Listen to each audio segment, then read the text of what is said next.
Rise up. You might know those words from Hamilton. Rise up. Find your strength.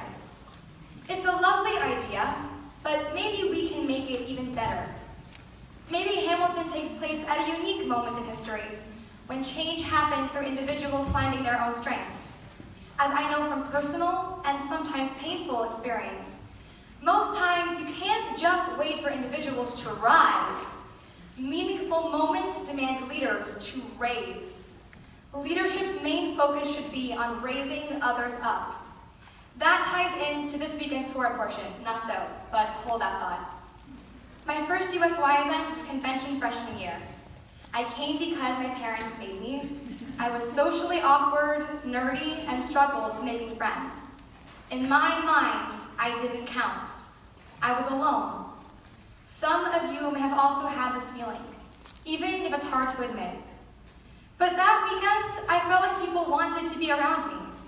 Because so many of you warmly introduced yourselves to me, I realized that I could do the same.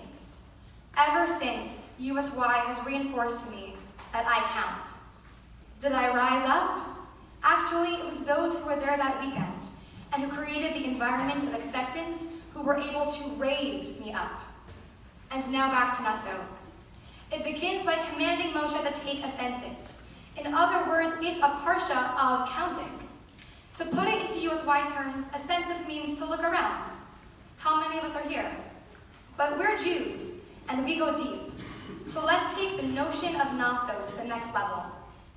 We might translate Nassau to mean to count, but what it meant in the original Hebrew is to lift, to carry.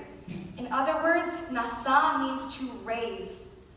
In a census, we count because every person counts and deserves to be raised up. And this organization can only be truly alive when all of you realize that you have the ability and obligation to Nassau, to raise others up. Whether it's your first keynews or your 10th, whether you're a co-chair or a candidate or an RGB or happy to be a USYer, you deserve to be lifted. And you have the ability and strength and perhaps even the duty to raise. Through my leadership, I am committed to reinforcing and acting out the principle of Nassau every single day. Of course, programming and parsha plays are important. Of course, the content of what we do matters. But what matters most to me is that you know from me that you matter and that you count. And perhaps the most important thing that you can do in USY is to make others feel that they count, to raise others up. Nassau. The job of a president is to infuse Far West with the power of Nassau. What do I want this year? I want you to find and create your Nassau moment.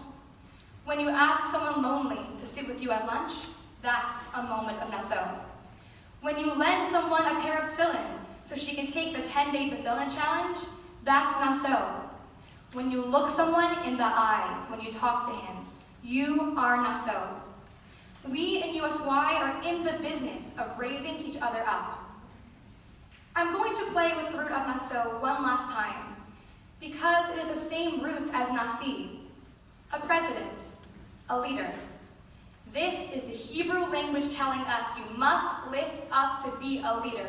To be a Nasi, you need to Nassau. So rise up, says Hamilton. The Torah tells Hamilton, nope, sorry, rise up is not enough. You need to raise up. And through that journey, you will become a Nasi, a leader. Find someone in the room who is low and raise him up. Find someone who doesn't think much of herself and raise her up to her true worth. Find a moment of raw potential and raise it to meaning making. I've been through it. I've learned from others how to do it, and now I am eager to teach it. That is my vision as your Far West President, as Nasi. If you give me the chance, I am not throwing away my shot. Join me. Raise up. Thank you.